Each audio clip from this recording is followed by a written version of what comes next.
పంచాయతీల్లో పైసలు లేవు, నిధులు మంజూరు చేయని ప్రభుత్వం, అప్పుల పాలైన పంచాయతీ కార్యదర్శులు, బదిలీతో ఖర్చు చేసిన డబ్బులపై ఆందోళన.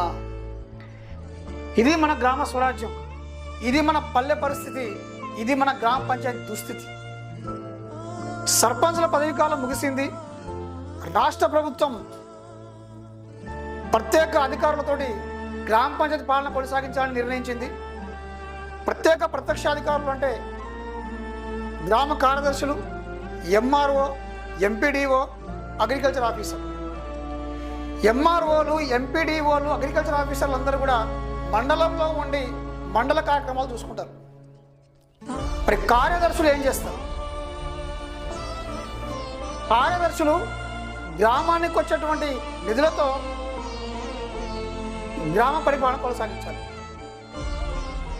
ప్రతి గ్రామానికి కూడా 3 ఖాతాలు ఉంటాయి. ఒకటి గ్రామ పంచాయతీలో ఆస్తి పన్నుల ద్వారా వచ్చే నిధులను జమ చేసే ఖాతా. రెండవది రాష్ట్ర ప్రభుత్వం ద్వారా వచ్చే నిధులను జమ చేసే ఖాతా. మూడవది 15వ ఆర్థిక సంఘం ద్వారా కేంద్ర ప్రభుత్వం గ్రామానికి కేటాయించే నిధులు. ఈ 3 ఖాతాల ద్వారా గ్రామ పంచాయతీ కార్యక్రమాలు నడిపిస్తాం. ఈ 3 ఖాతాల్లో ఇప్పుడు డబ్బులు లేవు. గ్రామ పంచాయతీకి ఈ 3 ఖాతాల్లో డబ్బులు లేవు. మరి కార్యదర్శులు గ్రామ పంచాయతీ కార్యక్రమం ఏ విధంగా నడిపించాలి? చాలామంది తెలంగాణలో చాలా గ్రామాలలో కార్యదర్శులు ఏం చేశారంటే ఫండ్స్ సరిగా లేక, నిధులు సరిగా రాక లక్షల రూపాయల అప్పులు తీసుకొచ్చి గ్రామ పంచాయతీ కార్యక్రమాలు నడపడం జరిగింది. సడన్గా గ్రామ పంచాయతీ కార్యదర్శులు అందరూ కూడా ఒక గ్రామం నుంచి మరో గ్రామానికి ట్రాన్స్ఫర్ కావడం జరిగింది. అటు ఫండ్స్ లేవు. గ్రామ పంచాయతీ కార్యదర్శుల జీతాలు ఎంత ఉంటాయంటే 25,000 నుంచి 30,000 రూపాయలు మాత్రమే ఉంటుంది. బయట నుంచి అప్పులు తీసుకొచ్చి గ్రామ పంచాయతీ నడిపిస్తే ఈ రోజున ఈ 3 ఖాతాలలో డబ్బులు జమ కాలేదు. మరి గ్రామ కార్యదర్శులు ఆత్మహత్యలు చేసుకునే పరిస్థితి ఏర్పడ్డదా? వడ్డీకి అప్పులు తీసుకొస్తే అప్పులు ఎవరు తీర్చాలి?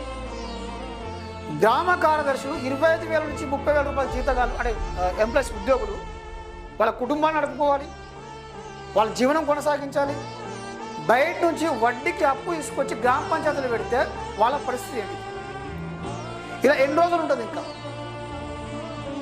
గ్రామ స్వరాజ్యం అన్నాం మనం, గ్రామాభివృద్ధి దేశాభివృద్ధి అన్నాం. కేంద్ర ప్రభుత్వం నిధులు మంజూరు చేయట్లేదు, రాష్ట్ర ప్రభుత్వం ద్వారా నిధులు రావట్లేదు. పోనీ గ్రామ పంచాయతీ ఆస్తి పన్నుల ద్వారా వచ్చేటువంటి ఆదాయంతో గ్రామ పంచాయతీ నడిపిద్దాం అనుకుంటే